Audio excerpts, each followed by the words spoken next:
இன்றைக்கு நாம் கூடியிருக்கின்றோம். 48வது ஆண்டு விழாவை கிட்டத்தட்ட அம்பேத்கர் மன்றமாக,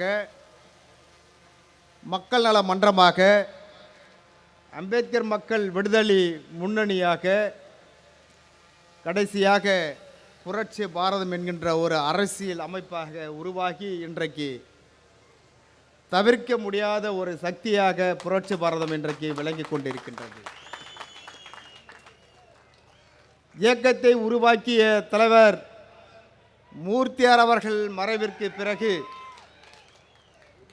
இந்த இயக்கம் இதோடு முடிந்துவிட்டது என்று கொக்கரித்து கொண்டவர்கள், இனிமேல் யார் இருக்கிறார்கள், யாரையும் அவர் உருவாக்கவில்லை என்று ஏளனம் பேசியவர்கள்,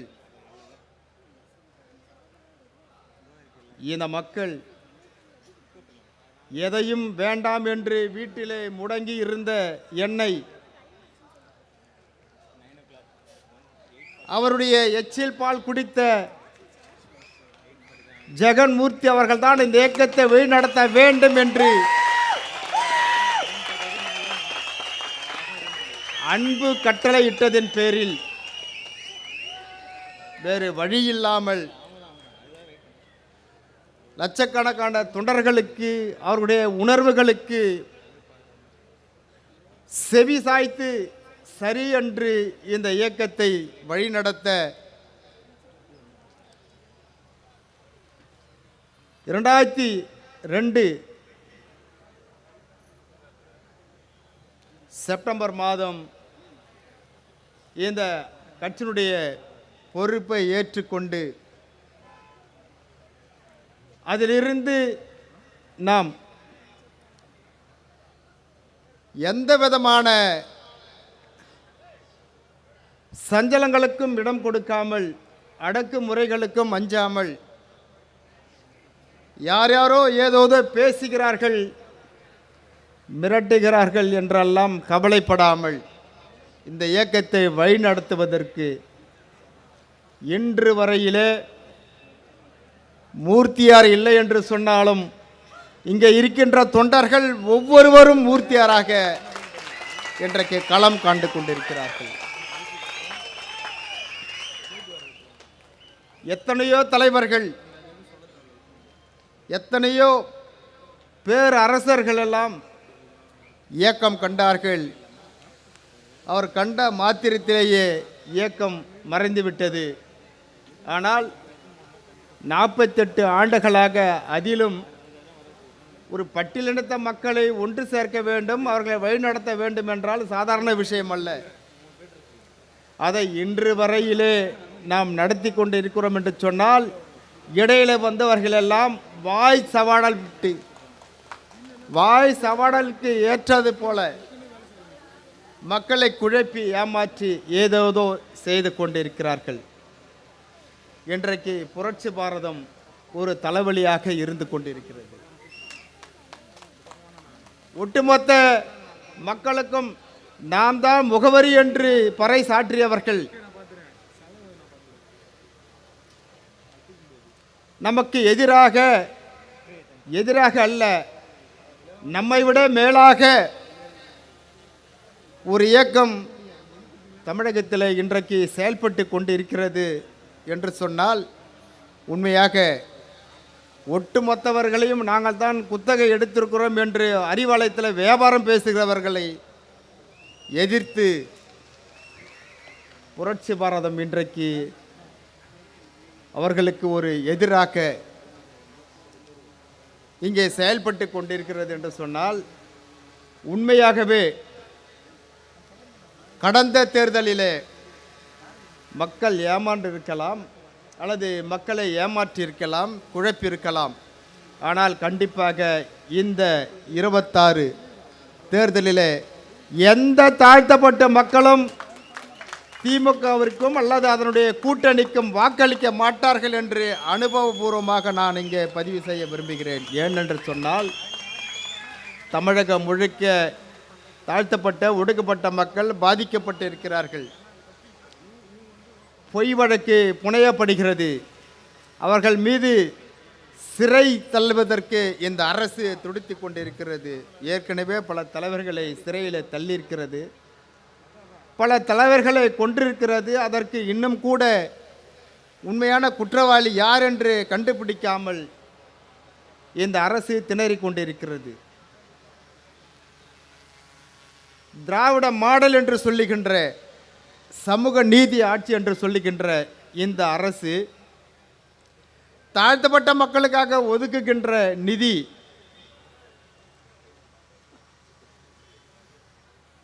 அந்த நிதியிலிருந்து வேறு எந்த திட்டத்திற்கும் செலவு செய்யக்கூடாது, அல்லது அதை மடமாற்றம் செய்யக்கூடாது, அல்லது அந்த நிதியை கைமாற்றக்கூடாது என்று விதி இருந்தும் கடந்த முறை குட்டு வாங்கியும் இந்த முறை அதே தவறை இந்த அரசு செய்து கொண்டிருக்கிறது. மகளிர் உரிமை கழகத்திற்காக 1540 கோடியை இந்த பட்டியலின மக்களுக்கு ஒதுக்கப்பட்ட நிதியிலிருந்து எடுத்திருக்கிறார்கள். அதே போல பொது விநியோக திட்டத்திற்கு 2310 கோடியை மடமாற்றம் செய்திருக்கிறார்கள். அப்படி என்றால் பொதுமக்களுக்கு வழங்குகின்ற அந்த ரேஷன் பொருளாக இருந்தாலும் அல்லது மகளிர் உரிமை தொகையாக இருந்தாலும் இந்த பட்டியலின மக்களுக்கு ஒதுக்கப்பட்ட நிதியை எடுத்து தான் கொடுக்க வேண்டும் என்கின்ற விதி இருக்கிறதா? கடந்த முறை இதே 2006-11 நடந்த இதே கட்சியினுடைய ஆட்சி டிவி கொள்முதலுக்காக இந்த நிதியை பயன்படுத்திய காரணத்தினால் டெல்லியில் இருந்து SC/ST ஆணையம் தமிழகத்தில் ஆய்வு செய்த போது இந்த பணம் மடமாற்றம் செய்திருப்பதை கண்டு அந்த ஆணையம் கொதித்து எழுந்தது. உடனடியாக சென்னையில் பத்திரிகையாளர்களை சந்தித்தார்கள். இந்த தவறுக்காக ஏன் இந்த ஆட்சியை டிஸ்மிஸ் செய்யக்கூடாது என்று இங்கே செய்தியாளர்களை சந்தித்து இதை நாங்கள் பிரதமரிடத்திலும் ஜனாதிபதியிடத்திலும் நாங்கள் முறையிடுவோம், கண்டிப்பாக செக்ஷன் 356 பயன்படுத்தி இந்த ஆட்சியை டிஸ்மிஸ் செய்வோம் என்று சொன்னதின் பேரில் உடனடியாக அன்றைக்கு இருந்த முதலமைச்சர் கலைஞர் அவர்கள் கொதித்தெழுந்தார்.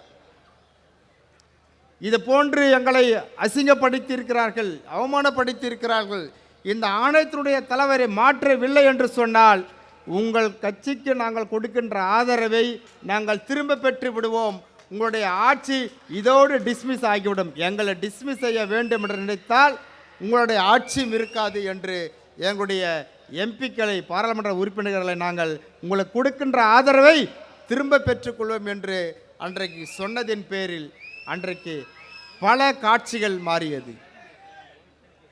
இந்த அவமானம் தாங்க முடியாமல் ஒட்டுமொத்த தலித் மக்களும் திமுக மீது கோபமாக இருப்பார்களோ என்று எண்ணி இன்றைக்கு இருக்கின்ற அதே கூட்டணியில் இருக்கின்ற இதே தலித் இயக்கத்தை அழைத்து கலைஞர் அவர்கள் ஒரு மாநாடு அல்லது ஒரு கூட்டத்தை கூட்டுங்கள், அதில் ஏதாவது எனக்கு ஒரு மரியாதை செய்யுங்கள், இந்த பிரச்சனையை மூடி மறைக்க வேண்டும் என்று ஒரு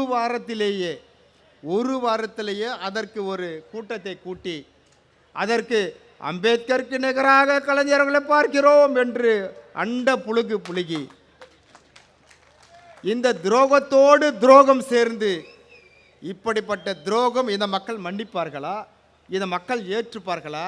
அம்பேத்கர் சுடர் என்கின்ற ஒரு விருதை கொடுத்து அந்த காட்சியை, அந்த நிகழ்ச்சியை மறைப்பதற்கு துணையாக இருந்தவர். ஒரு திருடனுக்கு துணை போகிறவனும் திருடன் தான், தெரிந்திருக்கும், அதைவிட திருடன். ஆக இப்படிப்பட்டவர்களை இந்த மக்களை காப்பாற்றுவார்களா அல்லது இந்த மக்களுக்கு ஆதரவாக இருப்பார்களா என்று நாம் எண்ண வேண்டும். இதற்கு பெயர்தான் சமூக நீதி அரசு, இதற்கு பெயர்தான் திராவிட மாடல் ஆட்சி. இப்படி இந்த மக்களை அசிங்கப்படுத்தி, இந்த மக்களுடைய உழைப்பை சுரண்டி கொண்டு, இந்த மக்களை மீதே தடி பிரயோகம் செய்து, இந்த மக்கள் மீது பொய்யான வழக்குகளை பதிவு செய்து இந்த மக்களை சிறையில் தள்ளுகின்ற ஒரு அரசு இன்றைக்கு திராவிட மாடல் அரசு, அதுவும் சமூக நீதி அரசு. இதை மக்கள் பார்த்து கொண்டு இருக்கிறார்கள். இதை கண்டிப்பாக எப்பொழுது தேர்தல் வரும் என்று எதிர்நோக்கி கொண்டிருக்கிறார்கள். இந்த தேர்தல் தான் கடைசியாக திமுகவிற்கு மூடு விழா என்பதை நீங்கள் தெளிவாக எழுதி கொள்ளுங்கள். இதோடு தமிழகத்தில் திமுக எழுந்து நிற்பதற்கு வாய்ப்பு இல்லை. கடைசியாக இன்றைக்கு இருக்கின்ற முதலமைச்சரோடு அந்த ஆட்சி இன்றைக்கு முடிவு கட்டப்படும் என்று இந்த நேரத்தில் நான் தெரிவித்துக் கொள்கிறேன். ஜெகன்மூர்த்தியை முடக்கிவிட்டால் இந்த இயக்கத்தை முடக்கி விடலாம் என்று இந்த அரசு தீர்மானித்துக் கொண்டிருக்கிறது.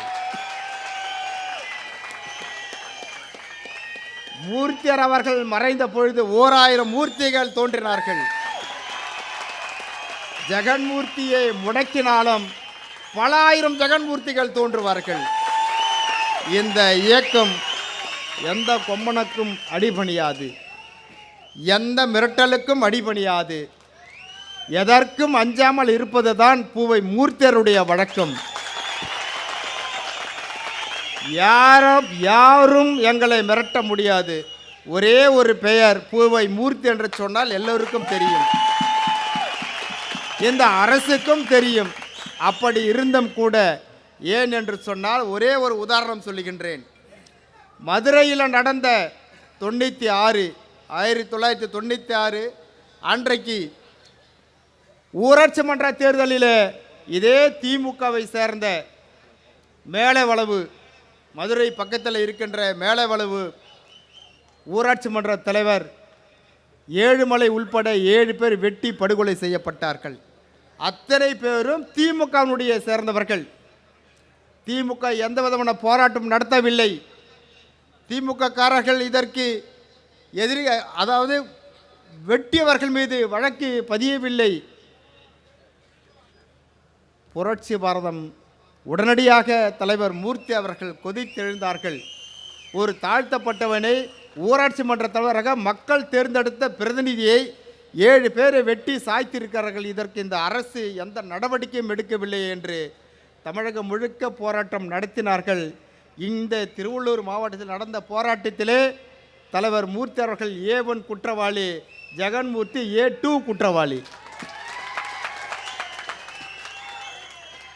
3 காவல் நிலையங்களிலே வழக்கு பதியப்பட்டது. 2 நீதிமன்றத்தில் வழக்கு நடந்து கொண்டிருக்கின்றது. ஒரு நீதிமன்றத்தில், திருவள்ளூர் நீதிமன்றத்தில் வழக்கு முடிந்து விட்டது. ஆனால் பூர்ந்தவள்ளி நீதிமன்றத்தில் வழக்கு நடந்து கொண்டிருக்கின்றது. 25 வருடம் தண்டனை பெற்று இந்த போராட்டத்துக்கு பிறகு குற்றவாளிகள் கைது செய்யப்பட்டார்கள். இந்த போராட்டத்துக்கு பிறகு அவர்கள் சிறையில் அடைக்கப்பட்டார்கள். நீதிமன்றம் தண்டனை கொடுத்தது. 25 ஆண்டுகள் தண்டனை முடிந்து அவர்கள் வீட்டுக்கு சென்று விட்டார்கள். ஆனால் அதற்காக நாங்கள் இன்று வரை அந்த வழக்கை சந்தித்து கொண்டிருக்கின்றோம். இன்று வரையில் கடந்த வாரம் கூட நீதிமன்றத்துக்கு செல்ல வேண்டிய ஒரு சூழ்நிலை இருந்தது. இன்று வரையில் இந்த வழக்கு நடந்து கொண்டிருக்கின்றது. தலைவர் மூர்த்தியார் மறைந்த பிறகு அதை 2ஆம் குற்றவாளியாக ஜெகன்மூர்த்தி, இன்றைக்கு 1வது குற்றவாளியாக இன்றைக்கு நீதிமன்றத்தில் இன்றைக்கு அழைக்கிறார்கள். ஜெகன்மூர்த்தி வகையறா அழைத்து கொண்டிருக்கிறார்கள். இந்த மக்களுக்காக போராட்டம் செய்த எங்கள் மீது NSA வழக்கு, யோசித்து பாருங்கள். NSA வழக்கு என்றால் என்ன?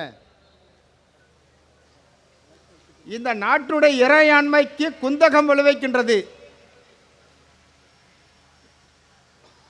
நீ வெட்டி சாவச்ச ஒருத்தனை ஏன்டா வெட்டின அப்படின்னு நாங்கள் போய் கேட்குறோம். அதுவும் அங்கே போய் கேட்கலைங்க, இங்கே கேட்குறோம் நாங்கள். இதுக்கு நாட்டுடைய இறையாண்மைக்கே குந்தகம் விளைவிக்க NSA குண்டாஸ். இந்த NSA வழக்கில் இன்றைக்கி இங்கே மேடையில் 2-3 பேர் இருக்கிறாங்க. அதில் அவர் ஒருத்தர் இருக்கார் முன்னாடி மாறி. அவரெல்லாம் அந்த NSA வழக்கில் போனவர்.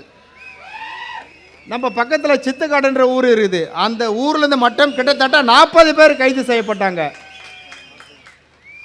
இதுபோல் மொத்தம் 650 பேர் இந்த மாவட்டத்திலிருந்து கைது செய்யப்பட்டார்கள். வேலூர் சிறையிலும் சென்னை சென்ட்ரல் சிறையிலும் இருந்தார்கள். நானும் ஒரு சிறையில் இருந்தேன். ஆனால் எந்த விதமான மற்றவர்களை மிரட்டியோ அல்லது வழிப்பறி செய்தோ அல்லது மற்ற தவறான வழிகளில் ஈடுபட்டோ இதுவரை சிறைக்கு சென்றது கிடையாது. இதுவரையில் பொதுமக்களுக்கு ஆதரவாக இந்த அரசை எதிர்த்து இதுதான் இந்த வழக்கு நடந்து கொண்டிருக்கின்றது. ஒரு வெளிநாடுக்கு சென்றால் கூட இவர் மீது வழக்கு இருக்கிறது என்று நீதிமன்றத்தில் வாதாடி இவர் வெளியே போகக்கூடாது என்று இந்த அரசு போக வேண்டியவர்களை எல்லாம் தடுத்து நிறுத்தி கொண்டிருக்கின்றது. அப்படி இந்த இயக்கத்தின் மீது வன்மம் கொண்டிருக்கின்ற இந்த அரசு, ஏனென்று சொன்னால் சட்டமன்றமாக இருந்தாலும் பொதுமக்கள் மன்றமாக இருந்தாலும் திமுக அரசு செய்கின்ற தண்டவாளங்களை எடுத்து சொல்லுகின்ற ஒரு சூழ்நிலை இன்றைக்கு பட்டின மக்களிலே யாருமே திமுக எதிராக பேசுவதில்லை. அதற்கு ஒட்டுமொத்த குத்தகை எடுத்திருக்கிறவர்கள் தான் ஆதரவாக பேசிக்கொண்டு என்னதான் தவறு செய்தாலும் அதுதான் சரி என்று இருக்கின்ற பொழுது தவறு தவறு என்று சொல்லி கொண்டிருக்கின்ற எதற்கும் பயப்பட மாட்டானே அவன் மீது ஒரு கண் வையுங்கள். இன்றைக்கு திருவள்ளூர் மாவட்டத்தில் இருக்கின்ற சூப்பர்டென்ட் ஆஃப் போலீஸ் எஸ்பி அவர்கள் உண்மையாகவே ஒரு ஐபிஎஸ் படித்தவர், ஜென்டில்மேன்னு தான் நாங்கள் நினச்சிருந்தோம். இதே ஒரு 3-4 வருஷத்துக்கு முன்னாடி இதே திருவள்ளூரில் ஏஎஸ்பி இருந்தார். அப்போது கிட்டத்தட்ட ஒரு 60 பேர் மேலே கேஸ் போட்டார். இதை போல் கொடி பிடிச்சின்னு ரோட்டில் போகிறாங்கன்னு கேஸ் போட்டார். இன்றைக்கி எஸ்பியை மாதிரி இதே மாவட்டத்துக்கு வந்துட்டார். இந்த கூட்டத்தை இவங்களை நடத்தி விடக்கூடாது, எப்படியாவது தடை பண்ணணும். அந்த ஆராய்ச்சி மேலே ஆராய்ச்சி பண்ணுறாரு, என்ன பண்ணலான்னு. இவர் ஆராய்ச்சி பண்ணுறதை பார்த்தா ராக்கெட் தான் புதுசாக இன்னொன்று விட போகிறாங்களோன்ற மாதிரி நமக்கு தோணுது. அந்த அளவிற்கு ஆராய்ச்சி பண்ணுறாரு. உண்மையாகவே இந்த எஸ்பியை இன்னும் நாங்கள் நேராக கூட பார்த்ததில்லை, ஆனால் கேள்விப்பட்டிருக்கிறோம். நல்ல மனுஷன் தான் சொல்கிறாங்க. ஆனால் இன்றைக்கு திமுகவில் திருத்தணிக்கு சந்திரனை விட மேலாக மாவட்ட செயலராக இன்றைக்கி வேலை பார்க்குறாருன்னு சொன்னால் உண்மையாகவே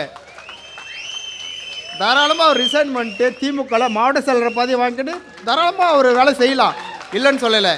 அந்த அளவிற்கு ஒரு வன்மம் எதற்குன்னு தான் நாங்கள் கேட்குறோம். நாங்கள் என்னங்க பண்ணோம்? இவ்வளோ பண்ணிங்க, ஒரு வார்த்தை நாங்கள் இது வரைக்கும் கேட்டிருக்கோமா? எதிர்த்து கேட்டிருக்கோமா? கொடிங்க எல்லாத்தையுமே எடுத்தீங்க, போர்டுங்களை எடுத்தீங்க, என்ன தான் செய்யலை. எப்படியாவது இவங்க என்ன பண்ணுவாங்கனாக்கா வெகுண்டு எழுவாங்க, இவங்க ஒரு மாதிரியான ஆளுங்கன்னு சொல்கிறாங்க, பிரச்சனை பண்ணுவாங்க, ஏதோ ரோட்டில் மறியல் பண்ணாங்கலாம் எதிர்பார்த்தீங்க. என்ன பண்ணுறீங்களா பண்ணுங்கப்பா, வடிவேலு மாதிரி நல்லவன் சொல்லிட்டான் அப்படின்ட்டு நாங்கள் அடி வாங்குறோமே அந்த மாதிரி வாங்கிக்கிட்டு இருக்கிறோங்க. ஏன்டா இவ்வளோ அடி வாங்குற, திருப்பி கேட்கலடா, நல்லவன்னு சொல்லிட்டோம் வடிவேலு மாதிரி. அந்த மாதிரி நாங்கள் நீ என்ன ஒன்றாலும் பண்ணுங்க, நாங்கள் தாங்கிக்கிறோம். அண்ணன் சொன்னார் பாருங்க, முன்னாள் அமைச்சர், உங்களுடைய ஆயுட்காலம் 3 மாதம். 3 மாதம் வரட்டுங்க. எங்கள் அண்ணன் பார்த்துப்பார், எங்கள் முதல்வர் அண்ணன் எடப்பாடியார் பார்த்துப்பார். யார் யாரெல்லாம் இது போல் பொழி வழக்கு போடுறீங்க, யார் யாரெல்லாம் எங்களை த்ரெட்டன் பண்ணன்னு நினைக்கிறீங்களா, தாராளமாக எங்கே போயிடுறீங்க? இன்னும் வயசு இருக்குது உங்களுக்கு, இங்கே தானே பண்ணி செய்யணும். இப்போ அடுத்த மாதம் ரிட்டையர்ட் ஆக போகிறதில்ல. இல்லை, ஆக நல்ல முறையில் நாங்கள் இயக்கம் நடத்தி கொண்டிருக்கின்றோம். இதுவரை புரட்சிவாதம் எங்கேயுமே அராஜகம் செய்தது கிடையாது. இதுவரையில் எங்கேயும் அத்துமீறல் நடந்தது கிடையாது. இதுவரையில் எங்கேயுமே இங்கே கரெக்டாக செஞ்சால் அங்கே பிரச்சனை பண்ணால் இதுவரையில் கிடையாது, எந்த வழக்கம் கிடையாது. அப்படி இந்த இயக்கத்தில் இருக்கிற ஏதாவது ரவுடிசம் பண்ணுறான் இல்லை பிரச்சனை பண்ணுறான் அப்படின்னு தெரிஞ்சுதானாக்கா அன்றைக்கி இந்த இயக்கத்திலேருந்து வெளியே போயிடுவான். அன்றைக்கே நாங்கள் செய்தி கொடுத்துருவோம். இன்றிலிருந்து இவர் வகிக்கின்ற பதவி, உறுப்பினர் உள்பட அனைத்திலிருந்து நீக்கப்படுகிறார். இனிமேல் இந்த இயக்கத்தை மேற்கொள்ள சம்பந்தம் இல்லை, இவருடன் இந்த கட்சி தொடர் யாரும் இதுதான் தொடர்ந்து நடந்தது. அதனால தான் இன்றைக்கி புரட்சி பார்த்த மேலே எந்த வழக்கம் கிடையாது, எந்த ஊர்லையுமே கிடையாது. நாங்கள்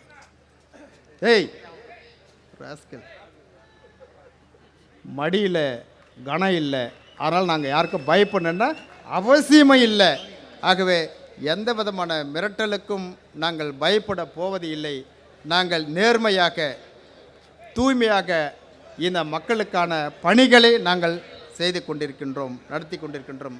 ஆகவே இன்றைக்கு இருக்கின்ற நம்முடைய இளைஞர்கள் இன்னும் வீறுநடை போட்டு இன்னும் அதிகமாக ஆங்காங்கே தமிழகம் முழுக்க இன்றைக்கு ஒரு சட்டமன்ற தொகுதிக்கு ஒரு மாவட்ட செயலாளர் என்று முதலிலே நாம் பதவியை போட்டிருக்கின்றோம், எல்லா மாவட்டத்திற்கும் போட்டிருக்கின்றோம். இதை கூட காப்பியடித்து மற்றவர்கள் செய்து கொண்டிருக்கிறார்கள். இதே தலித் இயக்கத்தை சார்ந்தவர்கள் எதற்கெடுத்தாலும் முதலிலே அடிகோலாக வழிகாட்டியாக இருப்பது புரட்சி பாரதம். அப்பொழுதே 2004 முதலிலே மகளிருக்கென்று ஒரு மாநாடை கண்டது இந்த இயக்கம். சென்னை தேனாம்பட்டில் இருக்கின்ற காமராஜர் அரங்கத்தில் ஒரு மகளிர் மாநாடை நாம் உருவாக்கியிருந்தோம். அந்த மண்டபம் நிறைந்து, மண்டபத்தில் இருந்த கூட்டத்தை விட 2 மடங்கு கூட்டம் வெளியில் இருந்தது, இடம் போதாக்குறையால். அப்படி இதை பார்த்த பிறகுதான் இதே திமுக கூட மகளிர் மாநாடு நடத்த வேண்டும் என்று அவர்கள் நடத்தினார்கள். ஒவ்வொரு கட்சியாக நடத்தி கொண்டே இருந்தது. இதற்கு முதல் வழிகாட்டியாக புரட்சி பாரதம் இருந்தது. அது மட்டுமல்ல, இன்றைக்கு வீதி தோறும் இன்றைக்கு பட்டினி போராட்டம் நடத்தி கொண்டிருக்கின்ற தூய்மை பணியாளர்கள், இதே தூய்மை பணியாளர்களுக்காக ஒரு மாநாடை கண்டது புரட்சி பாரதம் தலைவர் மூர்த்தியார் அவர்கள். அன்றைக்கு இருந்த மக்கள் தலைவர் ஐயா ஜி.கே. மூப்பனார் அவர்களை அழைத்து இதே காமராஜ் அரங்கத்தில் துப்புரவு பணியாளர்களுக்கென்று ஒரு மாநாடை அங்கே நடத்தி அதற்கு அந்த துப்புரவு பணியாளர்களுக்கு ஒரு அமைப்பை இந்த அரசு உருவாக்கி தர வேண்டும் என்று அன்றைக்கு போராடி ஒரு பெரிய அளவில் இந்த மக்களுக்கு ஆதரவாக இருந்தார்கள். இன்றைக்கு தலைவர் அவர்கள் இருந்திருந்தால் கண்டிப்பாக அன்றைக்கு அவர்கள் வைத்த அந்த கோரிக்கை கண்டிப்பாக நிறைவேறியிருக்கும். இன்றைக்கு எந்த வீதியிலும் இன்றைக்கு தூய்மை பணியாளர்கள் போராட்டம் நடத்தி கொண்டிருக்க மாட்டார்கள். அரசு ஊழியர்கள் ஏதோ அவர்களுக்கு இந்த 5 வருடம் முடிகிற நேரத்திலே அவருடைய பணத்தை வைத்து அவர்களுக்கு ஓய்வூதியம் தருகிறேன் என்று, இதுதான் பழைய ஓய்வூதிய திட்டம் என்று அவர்கள் தலைமையிலேயே கை வைத்திருக்கின்ற இந்த அரசு அதையும் நம்பிக்கொண்டு திமுகவுக்கு ஜால்ரா போடுகின்ற அந்த இயக்கங்கள், அந்த கூட்டமைப்புகள் இன்றைக்கு பாராட்டு விழா நடத்தி கொண்டிருக்கிறார்கள்.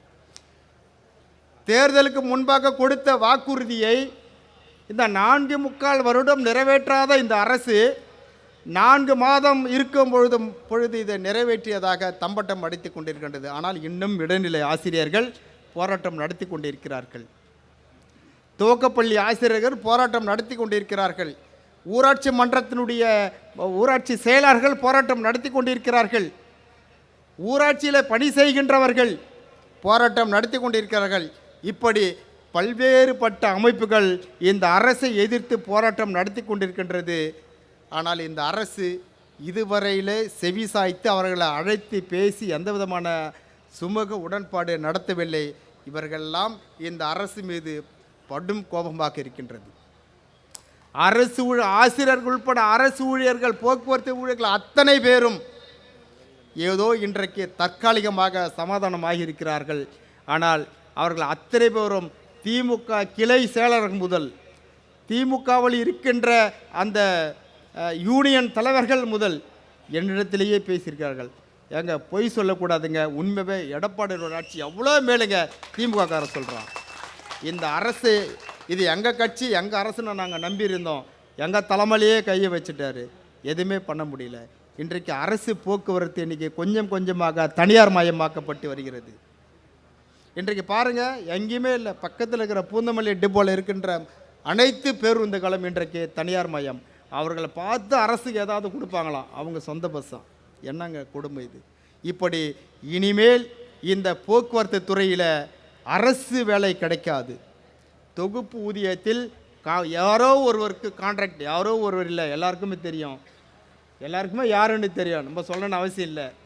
அவங்க குடும்பத்தை சேர்ந்தவர் ஒட்டுமொத்த குத்தகை எடுத்திருக்கிறாரு, அவர் பேரில் தான் ஓடும். யாருக்குமே அரசு ஊழியரை இனிமேல் வர முடியாது. அரசு ஊழியர் இருந்தால் தானே இதில் இடஒதுக்கீடை பார்ப்பாங்க, ரிசர்வேஷனை ஃபாலோ பண்ணுவாங்க. அந்த ரிசர்வேஷனுக்கு வேலை இல்லை.